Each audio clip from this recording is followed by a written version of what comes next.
gente, chegamos para o nosso Pode Me Contar, a nossa segunda temporada. E o nosso convidado de hoje é o Antônio Carlos, popularmente conhecido por Jefferson Freitas. Ele é locutor, apresentador, representante comercial, sagitariano, perfeccionista, sem medo de falar a real e não tem nada a temer a falar da sua história. Vamos conversar com ele, conhecer um pouquinho dessa história? Pode Me Contar.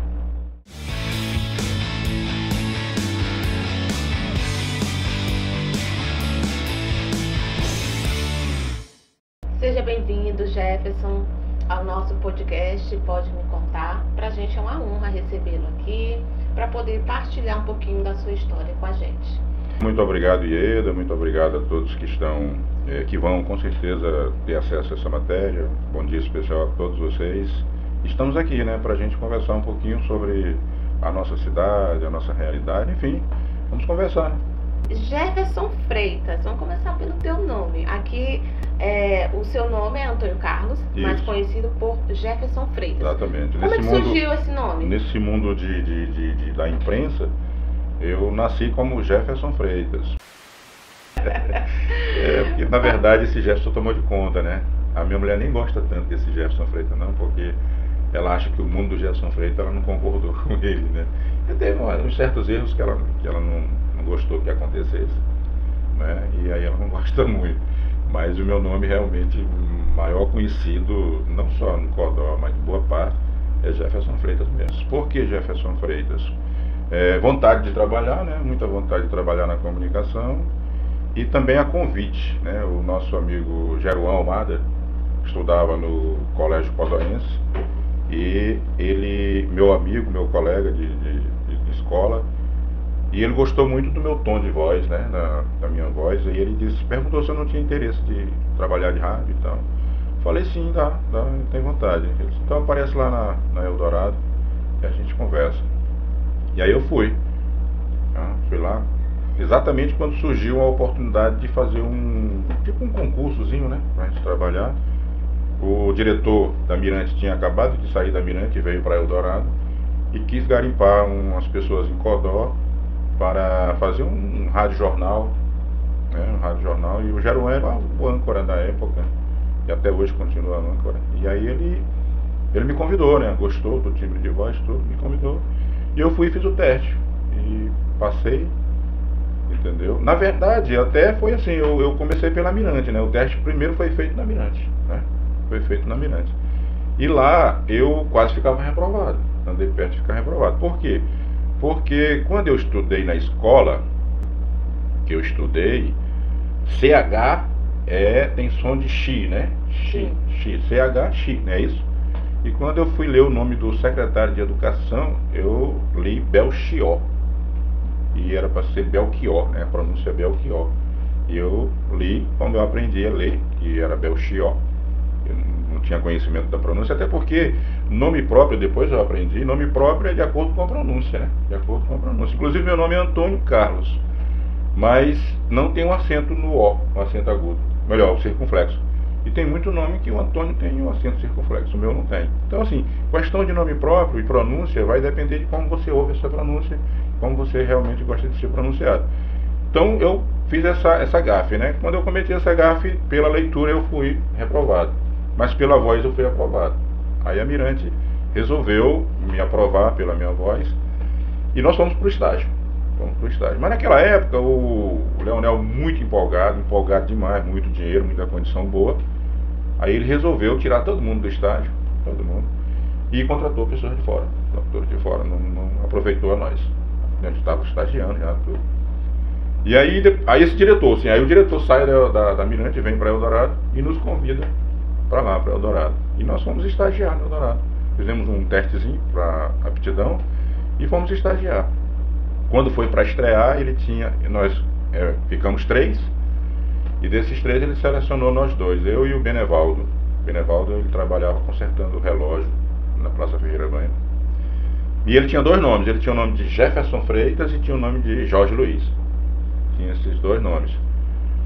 Eu te confesso que se fosse para minha escolha, eu preferia Jorge Luiz. Se ele dissesse qual é o nome que tu quer, eu preferia Jorge Luiz. mas ele apontou o dedo, né? Você é Jefferson Freitas e você é Jorge Luiz. E eu, como eu disse no início, estava a fim de trabalhar na comunicação, aceitei. E até hoje está aí, Jefferson Freitas. Infelizmente afastado da comunicação pelo meu jeito de querer ser, né? Querer ser não, de ser. De ser, porque eu não sou justo, não sou honesto, não sou o melhor homem do mundo, mas eu gosto muito da seriedade, eu gosto muito de ser, né? De ser honesto, de ser capaz, de ser imparcial, porque eu sou do princípio de que ninguém é 100% perfeito. A gente erra e a gente acerta. E quando você erra, eu acho que o correto é você ser criticado. Você errou, então você tem que ser criticado. Isso é uma oportunidade, eu entendo assim. Quando eu erro que você me critica, você está me dando a oportunidade de eu não errar mais. E quando eu acerto que você me elogia, beleza, você está dizendo para mim, continua. Você é o cara, eu gostei, e continua, você está no caminho certo. Por isso, até Ida, eu acho assim muito esquisito quando você me elogia sem necessidade, sem precisão. Você é minha colega, nós trabalhamos juntos, aí você não quer se arranhar comigo, você não quer ser desagradável comigo, aí você me elogia dentro do erro. Você está me prejudicando. Porque você está dizendo para mim continuar errando. Continuar errando. Então seja minha amiga, seja sincera, seja dura comigo. Jefferson, você foi fraco, você é fraco, você está errado nisso, você é incapaz disso. Procura melhorar, procura ver essa situação. Aí você está sendo minha amiga, aí você está sendo minha companheira. Aí amanhã você quer que eu esteja no topo, dessa forma. Agora se você me elogiar só porque é minha amiga, só porque está do meu lado, aí você está me derrotando. Agora, se eu mereço o elogio, aí sim, você pode elogiar. Porque aí você também está me colocando no topo. Tá? Então eu gosto muito dessa situação. Tá? Ninguém é 100% que nunca erre e ninguém é 100% que nunca acerte. Eu até digo que eu não invento história para ninguém. Eu não invento história. O que eu falo no rádio é contar a história que eu sei, que eu ouvi e que eu tive conhecimento dela. Se ela é negativa, foi você que conduziu essa história negativa, foi você que criou essa história negativa, por isso ela foi contada por mim de forma negativa. Se ela é positiva, mérito seu, você que criou, você que fez tudo, por isso está aí os seus elogios. Então eu não sou nada de, digamos assim, culpado por alguma coisa que eu falo em relação às pessoas, até porque eu não assumo para mim uma história que eu não conheço. Eu assumo uma história para mim aquela que eu conheço, por isso eu conto com precisão. Pelo fato, Jefferson, de você ter esse posicionamento, né, de colocar, expor às pessoas a tua opinião, o que tu pensa a respeito de determinados assuntos e pautas, como você acabou de relatar, você acredita que você sofre represália por isso? Olha, eu não crio uma história, a minha opinião, Ieda, na história, ela não é muito importante, não. Sim. Ela não é muito importante. Eu não gosto muito de opinar, falar o que eu penso, o que eu gostaria, o que eu não. Eu gosto de falar a história. Aí dentro da história eu faço comentários se eu concordo ou não. Isso eu faço. Eu conto a história do fulano de tal, ou da fulana de tal, e no final, de acordo, se eu sou de acordo, se eu concordo, se eu vejo que aquela história é boa, eu vou lá e coloco a minha opinião dizendo que concordo com aquela história, que aquela história é maravilhosa e tal e tal. Se ela for negativa, eu vou dizer que não concordo com aquela história e que aquela história só o derrota, só o prejudica, entendeu? E então, nessa forma é que eu trabalho. Porém, as pessoas que têm rádio hoje, elas são todas políticas. Todas elas são políticas. Em função de ser políticas, elas não querem imparcialidade. Elas não querem imparcialidade. Eu digo isso com propriedade porque eu não tenho acesso em rádio mais. Eu não tenho. Ah, Jefferson, como você trabalhou, cara? Eu trabalhei mais de 20 anos em rádio. Mais de 20 anos. Como você conseguiu trabalhar esse tempo todo, cara? Se você é dessa forma e os donos das rádios são todos políticos, sim, beleza? Por que eu fiz isso? Minha primeira chegada na comunicação, graças a Deus, Deus reserva as coisas certas para as pessoas na hora que precisa. Ele me colocou numa rádio que o dono não morava na cidade, apesar de ser político, mas ele não morava na cidade. Ele fazia a política dele principal em São Luís, na capital. E a rádio dele era aqui. Então, em função dele estar lá, e aqui ficava só a rádio dele e alguns diretores que não estavam dentro diretamente da política, a gente podia ficar à vontade. Por isso a Rádio Eldorado era imparcial. Ela era imparcial. Tá? Porque a gente não sabia, não conhecia a vida do dono. Então não tinha nem como estar falando da vida do dono. Entendeu? Porque todos eles vão lá para ser parcial. Todos eles vão lá para ser parcial. Hoje eu estou na rádio da Ieda, aí a Ieda é a deusa, a Ieda é tudo, é a melhor. Aí amanhã eu vou para a Rádio do Francisco, aí a Ieda não vale mais nada. A Ieda agora Maria, aquele podcast dela é o pior, não vale nada. Aquilo, Deus me livre, fui lá ver, eu estou desgostoso de ter ido lá e tal. Então esse tipo de comportamento eu não tenho. Eu não tenho esse tipo de comportamento. Se eu estiver bem aqui e eu tiver que falar do seu estúdio, do seu podcast, eu falo aqui. Sim. Eu falo aqui, entendeu? Eu não vou falar lá no outro lugar, eu vou falar aqui. Tá? Não precisa sair daqui para eu falar do teu erro e do teu acerto. Não precisa. Aonde eu estiver, eu vou falar do erro e do acerto de qualquer pessoa, assim como você pode falar do meu. Tranquilamente. Você pode chegar para mim e dizer, Jefferson, você é isso, aquilo outro. Não gosta, ou então, Jefferson, você é o melhor. Então, fique tranquilo. Fique tranquilo. Porque quando você falar real, quando você jogar real comigo, você não está me prejudicando. Você não está me prejudicando.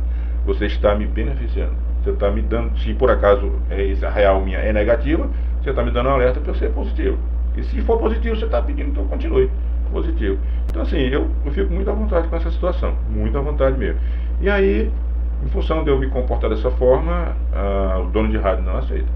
Eles querem que eu vá para lá e que eu fale dos outros, mal dos outros, que eu crie história, que eu conte história, mas só negativa. Positiva de jeito nenhum. Seria mentiras. Isso. Você vê agora, Jefferson, na atualidade, essa questão política no momento que a cidade de Codó está vivenciando em relação a grupos romperem, se juntarem, articulação. Como é que você avalia nesse momento para as eleições 2024? Ieda, eu vejo lamentavelmente, eu vejo manifestação do público para alguns políticos de forma positiva, de forma demasiada, de forma assim até, entre aspas, de muita segurança, quando na realidade eu não vejo nos políticos essa segurança. Eu não vejo nos políticos essa seriedade.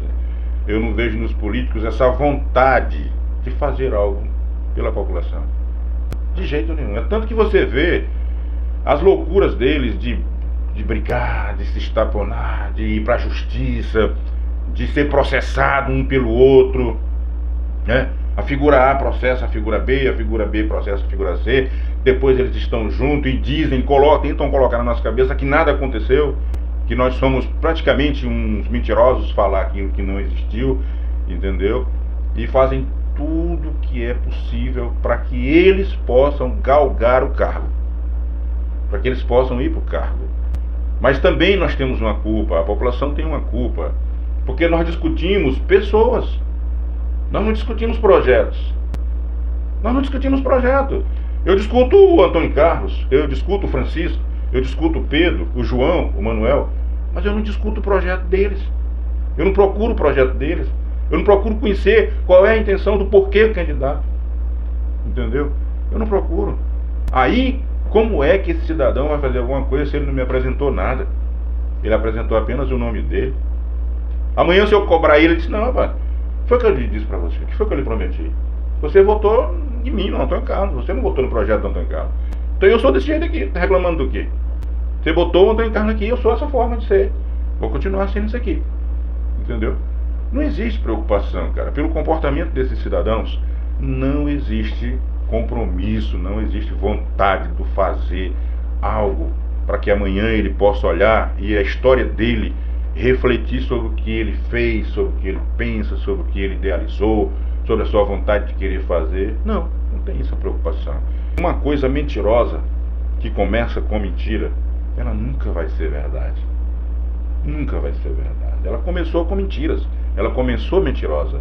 Ela vai perdurar mentirosa. Vai finalizar mentirosa. Não tem como ela ser verdadeira. E infelizmente, não é crime na política mentir. Ou seja, o político que fizer a melhor mentira, que criar a melhor mentira e a mais perfeita mentira e a maior mentira, ele galga o poder. E aí ele vai pra lá como o maior mentiroso da história. E aí? O que ele vai fazer daí pra frente, moço? É mentir, pô. Mentir. Entendeu? Deveria ser crime político com pena de perder o mandato se fosse crime mentir. Porque muita gente fala assim, a política não presta. Não, a política ela é fundamental. A política ela é fundamental, ela tem que existir. Ela é necessária existir. E ela é bonita, a política é perfeita. Se você lê os estatutos dos partidos, os estatutos são maravilhosos, são lindos, são perfeitos, fecha. Agora, o estatuto do político é igual à Bíblia. É igual à Bíblia para os políticos. Se você for na Câmara Municipal, se você for em qualquer lugar logradouro público, você vai ver geralmente uma Bíblia lá, não é? Num expositor, abertinha lá, bonitinha. Mas pergunte para os políticos, pergunte para as pessoas que rodeiam a Bíblia, pergunta a eles qual é o capítulo que está aberto, qual é a página que está aberta.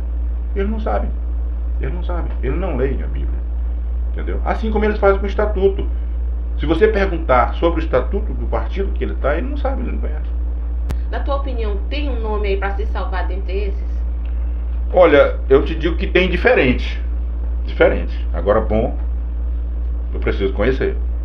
Mas diferente tem. Algum deles tem nome diferente e situação diferente. Aqueles que ainda não foram, não tiveram atividade pública desenvolvida na administração dessa cidade, vão ser diferentes. Agora, bom, eu preciso ver, eu preciso conhecer. Porque político, para mim, como eles ganham os cargos com mentira, eu só acredito depois que fez. Promessa de político, eu não acredito. Eu não acredito. Porque eles prometem muito, mas não fazem nada. E aí outra coisa, tem mais. Eu conheço personalidades em Codó que ela em si, e isso também eu acho que é da população, do ser humano, é um comportamento, mas em grupo é outro comportamento. É outro comportamento. Você convive com uma pessoa individualmente, você entra em várias situações com ele que talvez merecesse ele retaliar, e ele não faz a retaliação. Porém, quando ele está em grupo, ele faz a retaliação. Por quê? Porque ele ouve muitas ideias, muitas opiniões, e acaba ele fragilizando e fazendo o que o grupo quer. E política é grupo. Política é grupo. E aí vai ter muito, mas muita tentação. O político, para ser bom, ele tem que ter Deus demais no coração, ser muito forte a presença de Deus no coração dele, para ele combater todos os demônios e satanás que vão estar atrás dele, do lado dele, na frente dele, ao redor dele, azucrinando o ouvido dele todo dia para ele fazer besteira. Entendeu? E aí, se ele não tiver muito Deus para ele abandonar todas as coisas ruins e seguir o certo, ele não terá competência de ser bom. De jeito nenhum. É muito difícil ser político. Dentro da política correta, da política que resolve, da política que cresce, da política que desenvolve, é muito difícil, principalmente no mundo em que nós vivemos hoje. Você falou de religião, falou aí de tentação, de demônio. Você segue alguma religião? Eu sou católico. Não sou aquela pessoa de conhecimento profundíssimos. Não sou uma pessoa que está dentro da igreja, mas sou católico e assisto missa e assisto reuniões e ouço muito meio de comunicação com religião e tudo. Gosto de todo dia ouvir o evangelho, inclusive vim aqui no celular, a gente ouve todo dia, e me pauto dessa situação, entendeu? Gosto muito. Inclusive você fala de religião e eu gostaria de tocar nesse assunto. Eu acho até que 1 hora é pouco demais para a gente fazer esse programa. Nós não vivemos o projeto de Deus. Nós não vivemos o projeto de Deus. Por isso a desordem, por isso a desorganização, por isso as deficiências, as dificuldades. O projeto de Deus está abandonado. E nós estamos vivendo o projeto do homem. E o projeto do homem nunca vai dar certo. Ninguém é o arquiteto principal, é Deus. E tu sabe por que deu certo? Porque ele é o mais inteligente do mundo e porque ele é o arquiteto do universo. Por isso que dá certo.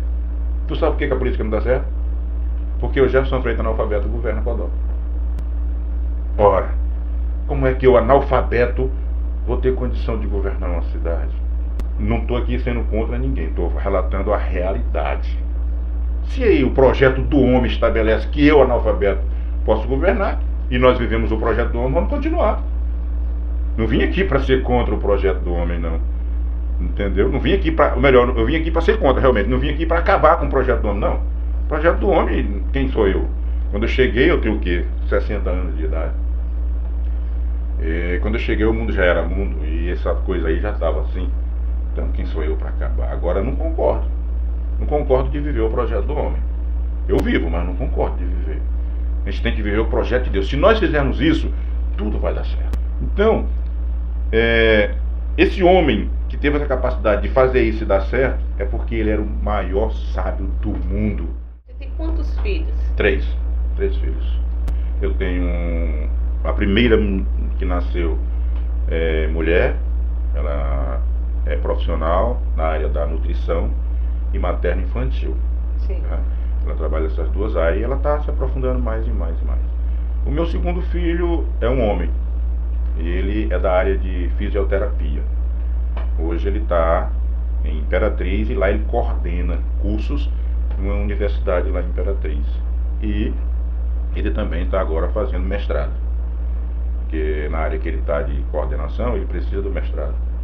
E ele conseguiu ser aprovado e agora está concluindo. E meu terceiro filho é uma moça também. Ela está morando em Teresina. Ela se formou na área de farmácia, né? E hoje ela está gerenciando uma das farmácias da Pague Menos e lutando para ser coordenadora, né, da empresa Pague Menos, para coordenar aí várias empresas do grupo Pague Menos. Como é que foi a criação, a educação para com seus filhos? Quero dizer que o nome da primeira é Carlane, eu esqueci de dizer. O segundo é Neto, José Neto, e o terceiro é Kátia, né? Olha, Ieda, eu acabei de dizer que um homem sábio, ele tem que seguir o projeto de Deus. Se ele não seguir o projeto de Deus, ele não tem sabedoria. Se ele abandonar o projeto de Deus para viver o projeto do homem, ele não tem sabedoria. Isso é a minha visão. E eu criei meus filhos conforme o projeto de Deus. Eu não fui atrás do conselho tutelar para criar meus filhos, não. Porque o conselho tutelar é um projeto do homem. O projeto de Deus é você educar o seu filho. Esse é o projeto de Deus. E eu procurei educar meus filhos dentro do projeto de Deus. Se meus filhos precisavam ser raiados, raiava-os, né? Se eles precisassem que eu desse uma palmada, dava-os, né? E Jefferson, raiar é o quê? Raiar é não permitir que a criança faça algo errado. Aí naquela época você falava assim. Exato. O seu filho está fazendo algo errado, você vai lá e dá um raio nele. Aí ele entende que ele está errado e não vai fazer. É uma advertência. Uma advertência, entendeu? Então, meus filhos foram criados assim. Meus filhos, inclusive, só para tu ter uma ideia, meu filho chegou um dia na minha casa e me contou a história do vizinho. Entendeu? Que lá no vizinho acontecia dessa forma, daquela outra e tal, da forma que ele gostaria que acontecesse com ele. Uma forma mais frouxa, mais vulnerável, mais, digamos assim, à vontade. Aí, quando ele terminou de contar toda uma história, eu falei, você gostou de lá? Ele disse, gostei. Eu disse, por você, pegue suas coisinhas, arrume tudinho, eu vou deixar você lá. E a partir de hoje, seu pai e sua mãe vai ser eles. Eu não mais serei seu pai, nem sua mãe, sua mãe. Se você quer essa vida aí, aqui em casa não tem. Aqui em casa tem essa outra aí, de você não fazer erros, não cometer erros, de você não querer seguir o caminho do mal, de você querer seguir o caminho do bem. Então aqui em casa é assim. Se você não está gostando, você gostou de lá, quer mais à vontade, você pode mudar de família, não tem nenhum problema. Você vai saber o que você quer. Mas isso meu filho já estava na escola, já tinha idade para entender o que eu estava falando com ele. E ele baixou a bola, continuou comigo, e até hoje está comigo. Entendeu? Eu disse aos meus filhos que eu não gostaria que nenhum deles namorassem enquanto não tivesse a formatura concluída. Pedi a todos três, nenhum namorasse antes de se formarem. E graças a Deus, creio, né? Eu creio, não tenho certeza. Eu creio que eles nunca namoraram antes de se formarem. Até porque, não sei se eles estão me enganando ou não, porque eu não tenho capacidade de... Eu não acompanhei, porque eles estudaram todo em Teresina. A pré, né? O pré-conhecimento deles foi em Codó, mas depois já foram para Teresina e lá estudaram em Teresina e viveram para lá, sozinhos. E Deus, né? Claro. Aí... eles me disseram que não namoraram. A minha filha mais velha, a Carlane, a primeira, que é a nutricionista, quando ela quis namorar, ela chegou para mim e perguntou, pai, o senhor disse que quando a gente se formasse, a gente podia namorar, eu já posso namorar? Aí eu falei para ela, não, o nosso acordo é nosso acordo. Você não já formou? Ela disse, já, depois não precisa nem pedir. Nós estamos dentro do acordo. Você pode procurar seu namorado. Tranquilo, eu só quero conhecer. Porque eu quero também lhe ajudar na condução disso aí. Às vezes você não tem tempo de conhecê-lo e eu vou atrás de saber quem é. Não para proibir você, para alertar você. Não para escolher para você, não é eu que vou viver com ele, é você que escolhe. Mas eu vou lhe dizer, vou lhe auxiliar. Olha, eu conheci, procurei conhecer, e vi isso e isso de negativo, ou isso e isso de positivo e tal. Vou tentar lhe auxiliar. Na Bíblia está escrito, teus filhos não são teus filhos. Eu não entendia, mas depois eu passei a entender. Nós não temos filho, Ieda. Ninguém tem filho. Recebemos a responsabilidade de Deus para cuidar do filho dele, do nascimento até a maioridade. Ali nós nos nomeamos como pai dessa criança, pai dessas crianças. Mas nós somos responsáveis pelo nascimento, né, do nascimento dele, melhor dizendo, até a maioridade. Chegou a maioridade, ele retorna para o convívio direto com Deus, e aí já era. Entendeu? O homem sábio, ele nem se orgulha de ser rico. O homem sábio, ele se orgulha de ter várias pessoas praticamente no mesmo patamar que ele. Entendeu? Se ele é rico, ele quer todas as pessoas ao redor ricas. Então, esse homem que teve essa capacidade de fazer isso e dar certo, é porque ele era o maior sábio do mundo. Então quem tem que governar o Brasil é um sábio. Quem tem que governar um estado é um sábio. Quem tem que governar uma cidade é um sábio. É um sábio. Ele tem que ter sabedoria. Sem sabedoria, aí eu chego para as pessoas e eu digo para as pessoas, desejo que Deus te dê sabedoria, que Ele derrame sabedoria em você. Arrogantemente eu já ouvi várias pessoas dizer, pede saúde para mim, rapaz, que sabido eu já sou. Eu tenho aí, ó, indústrias, eu tenho aí, ó, fábricas, eu tenho aí comércio, eu tenho uma vida boa, tenho fazenda, tenho não sei o que e tal. Eu sou sabido. Eu digo, você é esperto. Diferente de sabedoria. Você é esperto. Você vive sobre esperteza. É diferente de sabedoria.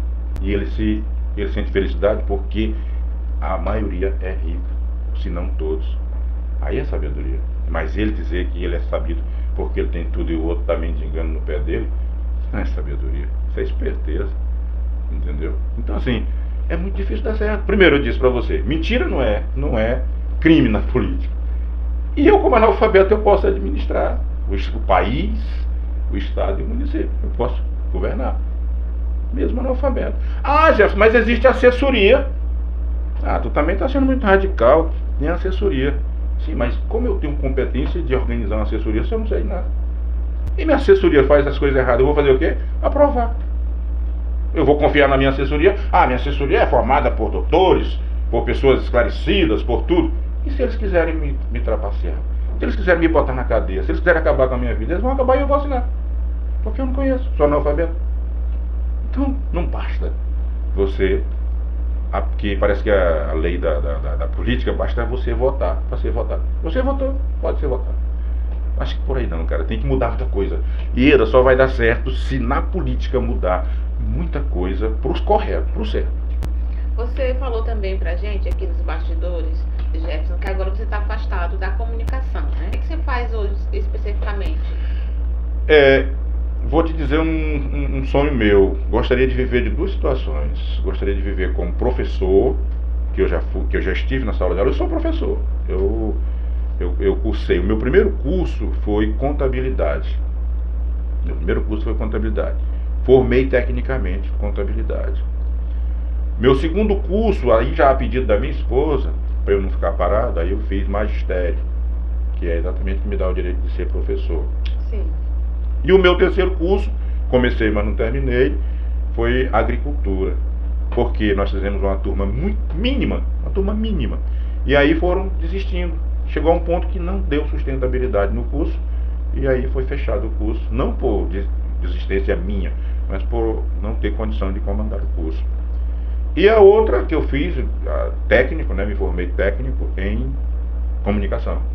Fui a São Luís, pela Universidade Federal de São Luís, a gente fez o curso, eu tenho uma DRTzinha e tal, tudo, entendeu? Exato, um registro na área da comunicação que me dá direito de militar nessa área como um profissional da comunicação. Eu sou pioneiro, inclusive, nesse negócio, nesse curso, que quando a gente estava aqui no auge, né, tinha uma disputa muito grande entre Mirante e Eldorado, era uma competitividade bem alta, por isso o nível de comunicação era outro, era bonito o nível da comunicação. E o sindicato de São Luís veio aqui em Codó e nos levou para lá para fazer esse curso, para a gente poder ter mais conhecimento e também ter propriedade, né, para estar trabalhando em rádio sem ter retaliações, né, sem ter proibições. Aí nós fizemos isso aí, tem um diplomazinho, tem todo um pré-requisito foi feito. E a gente se tornou radialista. Então eu me formei nessas áreas, né, cheguei a ser formado nessas áreas. Tudo naquele tempo era o auge, você chegava ali e parava, não tinha mais, principalmente em Codó. Hoje não, hoje se você não passar pela universidade, praticamente você não é nada, né? Praticamente não é nada. Mas naquela época era o topo, eu cheguei no topo. Tanto que eu fiz outros cursos, contabilidade não tinha para onde ir, eu parei, aí fui para magistério, não tinha mais para onde ir, parei, fui para agricultura, falei, porque o curso acabou, e fui lá e fiz técnico, quer dizer, não existia a facilidade de você ir para a universidade, era muito difícil. Então eu fui ao topo daquela época, entendeu? E aí, por continuidade da vida e ter que dar responsabilidade naquilo que eu assumi, eu acabei fazendo o curso de 3º grau, tá? E aí, eu gostaria de estar como professor, é uma área que eu me sinto bem, eu me realizaria, e a outra é comunicação. Comunicação, se não fosse como eu morreria na comunicação. Um dia eu queria ser o segundo Cid Moreira, eu pensei disso. Um dia ser um segundo Cid Moreira da vida, né? Mas não deu. Mas aí eu sempre tive assim, muito aquele padrão da Globo, né? Aquele padrão. Não dizendo que concordo com a Globo em 100%, mas o padrão dela eu acho muito interessante. Né? O padrão dela é muito interessante. Aí eu criei um grupo na Eldorado e eu botei o grupo Eldobeleza, né? Porque tinha Globeleza, eu botei Eldobeleza. Caiu bem, né? Eldorado, eu botei Eldobeleza e tal. E fiz um grande grupo e nós transmitíamos eventos, tipo carnaval e outros, bem organizadinho, bem trabalhado. Então eu tenho esse sonho assim de ser grande na comunicação. Mas em função da dificuldade de sobrevivência no interior, aí eu, estando na comunicação, também representante comercial, que é o que me deu sustentabilidade familiar e até hoje, aí eu tive que ficar como representante comercial. Não é o meu melhor gosto, não é o meu melhor andar, mas é o que me dá sustentabilidade, é o que me dá o retorno satisfatório, representante comercial. Então até hoje eu estou como representante comercial, tenho que só com a Esther Oliveira eu trabalhei 25 anos, antes dele eu já trabalhava, depois passei mais uns 3 ou 4 anos com a Nutrilá e hoje eu já estou com uns 10 anos praticamente com a Armarinho Bartolomeu, que é a Tambasa de Minas Gerais.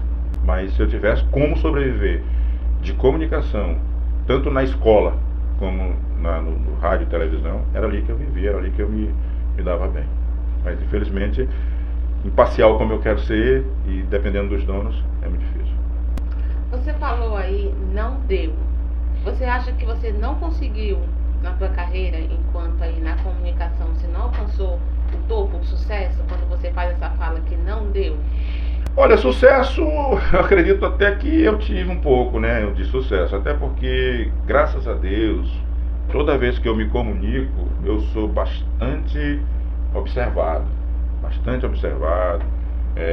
muita gente me procura, muita gente me dá parabéns, muita gente acha que a minha forma de me comunicar, a minha forma de trazer os assuntos, de falar dos assuntos, é muito acertada.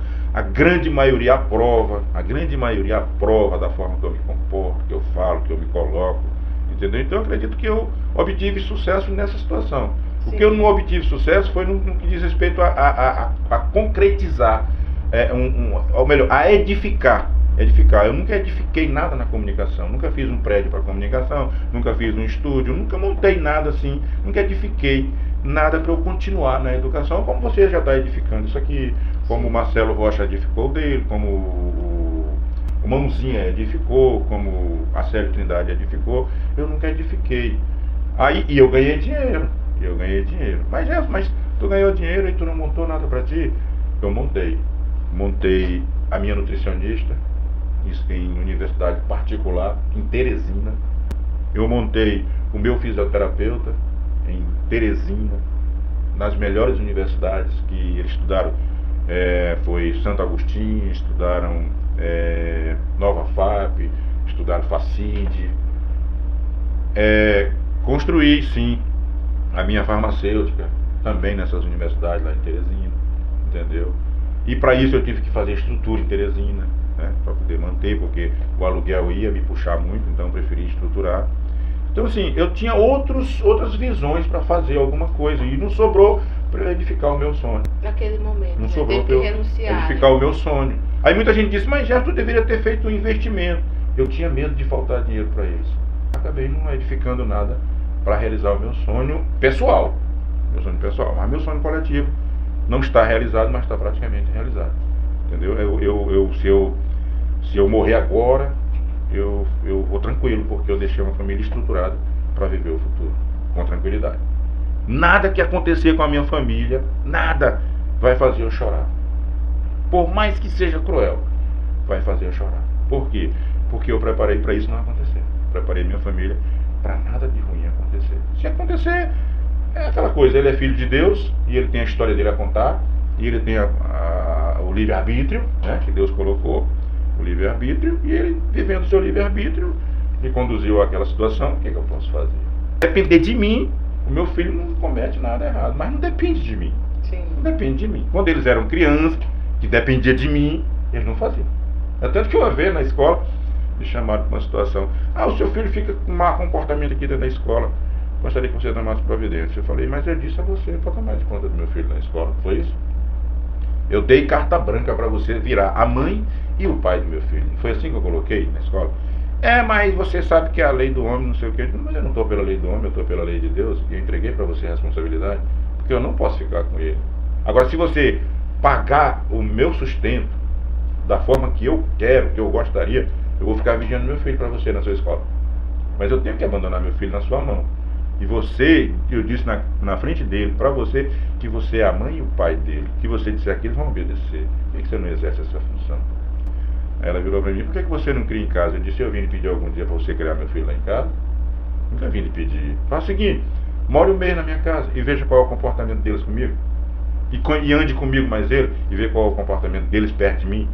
Ele não se comporta assim não. Perto de mim eles têm outro comportamento. Mas o ser humano é cheio de curiosidades. O ser humano, ele quer fazer algo, ele quer sentir responsabilidade por algo. E quando ele se sente livre daquela situação, ele vai fazer. Aquilo que eu dizia para ele, não faz, ele quer fazer. Ele mostrou que quer fazer, ele não fez porque eu não deixei. Mas ele quer fazer. Na hora que ele sentir a oportunidade, ele vai fazer. Preciso que você esteja lá, não faz que seu pai não aceita. Aí chega lá perto dele, não faz que seu pai não aceita, ele não vai fazer. Mas se alguém der bobeira, ele vai fazer. Então é por isso que você tem que responsabilizar a pessoa de responsabilidade para dar sustentabilidade ao seu comando, ao seu gesto, à sua forma de ser. Antigamente era assim, Ida. O projeto de Deus era mais vivido. Eu não tinha só um pai, nem só uma mãe. Eu tinha vários pais e várias mães. Qualquer amigo do meu pai, qualquer amigo da minha mãe ou amiga tinha autoridade sobre mim. Principalmente no meu erro. A ponto de, como eu disse no início, eu vou usar essa frase de novo, raiar comigo e eu atender, eu obedecer. Porque se ele raiasse comigo e eu não obedecesse, ele ia dizer para meu pai ia tomar providência, minha mãe ia tomar providência. Então, uma boa criação ela não depende só do pai e da mãe, ela depende de todas as pessoas de responsabilidade que gostam e que querem e que sabem o jeito do outro permanecer com aquela situação. Por isso eu levei para a escola, entendeu? E aí a escola não compreendeu, tirei e levei para uma outra escola. Essa outra escola compreendeu, viveu essa situação e hoje eu tenho os filhos que eu tenho, dessa forma. É muito válido, né, esse momento, esse espaço que a gente traz no Pode Me Contar, que é o nosso podcast, que traz figuras de relevância à nossa comunidade, à nossa cidade de Codó, no Maranhão, para explanar tanto a sua opinião, sua vivência, experiência profissional, assim como você foi o nosso convidado hoje do nosso segundo episódio da nova temporada do nosso podcast. Eu quero agradecer imensamente por ter aceito o convite, por ter se disponibilizado a falar e ter engrandecido agora com a tua participação no nosso Pode Me Contar. Eu só lamento o espaço que é pequeno, mas eu respeito porque tem que ser assim, a gente tem que respeitar. Porque assim, assuntos a gente tem muito para falar e eu gostaria muito de falar, Ida, porque assim, eu sinto necessidade da gente falar diferente, da gente viver diferente. Jefferson, você é isso? Talvez não, talvez não. É tanto que eu converso com as pessoas e eu passo muita qualidade de vida, muita experiência de vida para as pessoas, mas eu peço a eles que quando me encontrar contrário ao que eu falei, que façam o mesmo comigo. que me chame a atenção, que me puxe a orelha, que me traga para onde ele acha que eu gostaria de estar, e não me deixe ir para esse lado errado, e não me deixe ser errado, e não me deixe ser ruim, porque a gente é tentado, principalmente quando você quer fazer o correto, aí é que você é tentado. E como nós somos pecadores, nós somos seres humanos, a gente vai cair no erro, a gente vai pro erro, a gente vai fazer besteira. E é nessa hora que eu gostaria de contar com as pessoas que tiveram a minha participação anterior, de falar para eles o certo, de pedir para eles seguir o certo, também fazer comigo. Gerson, olha, você não quer ser essa pessoa. Pelo que você conversa, pelo que você coloca, pelo que você procura viver, você não quer ser essa pessoa, e você está sendo. Vem cá, sai daí. Eu vou agradecer muito, cara. Vou agradecer muito. Entendeu? Não me julgue por tudo que eu falo. Sim. Não me julgue, mas assim, se for bom o que eu estou falando, coloque no seu conceito e amplie. Se for ruim, subtraia, jogue fora. Entendeu? Agora, se for bom, faça isso, que eu gostaria de fazer a mesma coisa com as pessoas que fazem comigo. Aquilo que é bom, eu trago para mim. Aquilo que não é, eu jogo fora. Eu escuto, lamentavelmente, muitas pessoas dizer: eu não assisto Globo. Eu não assisto canal isso, canal aquilo. Eu assisto todos os canais. Porque eu acho indigno o cidadão que se deixa influenciar por outro. Deus nos deu sabedoria. Sejamos dignos dessa sabedoria. Deus nos deu sabedoria. Sejamos dignos dela. Como é que eu vou deixar a minha sabedoria dada por Deus para viver a tua sabedoria? Para te seguir, para querer ser você? E a minha sabedoria que Deus me deu? Cadê a minha dignidade com Ele? Cadê a minha respeitabilidade com essa dádiva que Ele fez comigo? Porque, Ieda, ninguém é sabido, ninguém é inteligente porque estuda, porque se forma, porque vai ao topo, ao máximo dos ensinamentos. Não. Você é sabido porque Deus te deu sabedoria. Quer ver se não, Ziel, não é? Como é que tu te forma médico se tu não é sabido? Como é que tu te forma engenheiro se tu não tem sabedoria? Como é que tu consegue te formar se tu não tem sabedoria? Sabedoria já veio de quando tu nasceu. Deus te deu sabedoria. Agora tu te forma médico por causa da tua sabedoria. Você tem capacidade de estudar, entender, compreender e aprender. Não é isso? Então, nós somos sábios. Nós às vezes não enveredamos para uma situação, mas nós somos sábios. Precisamos usar essa sabedoria. Por isso eu assisto todo e qualquer canal. Se eu concordar com a história, estaremos juntos. Se eu não concordar, eu me afasto. Eu não sou obrigado a concordar com nada, mas, entendeu? Mas também não sou obrigado a discordar. Eu tenho que concordar e discordar dentro da minha sabedoria, dentro da minha visão. É claro que se eu discordar de algo seu e falar, e você me convencer que eu estou errado na minha discordância, eu vou viver conforme aquilo que eu entendi, que você realmente está com razão. E peço desculpa pela minha discórdia. Assim também, da outra forma. Então é vice-versa. Eu gosto muito de procurar ser assim. Agora, também, se eu tiver razão e você não me convencer, eu vou continuar com a minha razão. Entendeu? Agora, se você tem, aí eu vou mudar da minha para a sua. Entendeu? Não viver o que você vive, mas adicionar dentro dos meus conhecimentos aquele novo conhecimento. Procuro viver minha vida assim, cara. Entendeu? Por isso, sou essa pessoa assim que fico muito afastado da maioria. Muito afastado da maioria. Muita gente lamenta, já está, pai. Não dá, cara, eu vou pro rádio. Mas meu nome é Antônio Carlos, entendeu? Hoje eu estou Salazar na Tambasa, por causa de muito Antônio, eu estou Salazar. Porque meu nome é Antônio Carlos Salazar da Silva. Então, eu estou vivendo essa situação. Já tive vários nomes, né? No tiro de guerra meu nome foi Carlos, né, na guerra. No Paraíba foi Salazar, aqui Salazar. Meu nome já foi Antônio Carlos na Tambasa também. Meu nome primeiro, depois do batismo, que foi Antônio Carlos, foi Carlito, que minha mãe me chamava de Carlito. Não sei por que ela botou meu nome de Antônio Carlos e me chamava de Carlito. Entendeu? Então assim, mas o importante é estar comunicando com a gente. Nós começamos com Antônio Carlos, finalizamos com Jefferson. Nós queremos agradecer imensamente a tua participação. Eu pedi a você, quero pedir ao rapaz ali, cinegrafista, quero pedir a todos que vão ter acesso nessa nossa conversa, que tenha paciência comigo. Procura me compreender, procura me entender, entendeu? Eu não sou o melhor, não vim pra cá para ser o melhor, não coloco como melhor.